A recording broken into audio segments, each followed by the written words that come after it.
আসসালামু আলাইকুম। আপনাদেরকে আজকে আমি একটি নতুন ভিডিও দেখাবো। আমার দুজোড়া বাজিকর পাখি ডিম পেড়েছে। নীল এবং হলুদ পাখি, পাশে আরেক জোড়া হলুদ এবং সাদা পাখি ডিম দিয়েছে। আপনাদেরকে সম্পূর্ণ ভিডিওতে কয়টি ডিম পেড়েছে আমি দেখাবো। আল্লাহর রহমতে আমার দুজোড়া পাখি নীল এবং হলুদ পাখি সর্বপ্রথম ডিম দিয়েছে দুটো। পাশে আরেক জোড়া পাখি হলুদ এবং সাদা পাখি আল্লাহর রহমতে 5টি ডিম দিয়েছে। এইবারই প্রথমবার দুজোড়া পাখি প্রথমবার ডিম পেড়েছে। ইনশাল্লাহ আমার পাখিগুলো যেন সুস্থ থাকে এবং সঠিকভাবে ডিমে তা দিতে পারে। আপনারা সবাই দোয়া করবেন। আর বাচ্চা হলে ইনশাল্লাহ আপনাদেরকে নেক্সট ভিডিওতে দেখাবো।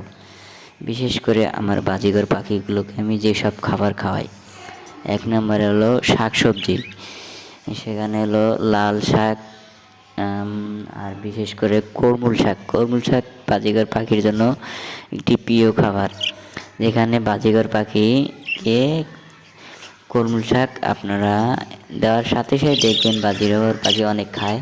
তাছাড়া বাজিঘর পাখিকে খাবারের সাথে বিশেষ আপনি হলো সিড মিক্স খাওয়াবেন। সিড মিক্স ডিম পাড়ার 2 মাস আগ থেকে অথবা ব্রিডিং করার 2 মাস আগ থেকে আপনি সিড মিক্স খাওয়াবেন তাদের। কারণ ডিম দিলে তাদের ক্যালসিয়ামের অভাব অনেক ঘাটতি হয়, সেখানে সিড মিক্স খাওয়ালে পাখিগুলো অনেক পুষ্টিহীন ভিটামিন পায়। আর বিশেষ করে পাখিকে সিড মিক্স খাওয়ানোর সাথে শাকসবজি তো খাওয়াবেন, তার পাশাপাশি সজনা পাতা। এই পাখি সজনা পাতা অনেক পছন্দ এবং সজনা পাতা খায়।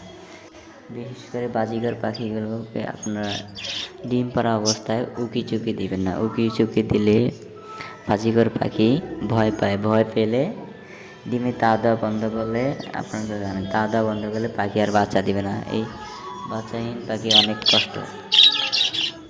আর বিশেষ করে আপনাদেরকে অনুরোধ করি, বিশেষ করে আমার বাজিঘর পাখিগুলো আল্লাহর রহমতে যদি বাচ্চা দেয়, ইনশাল্লাহ আপনাদেরকে নেক্সট ভিডিওতে দেখাবো। আসসালামু আলাইকুম, সবাইকে ধন্যবাদ।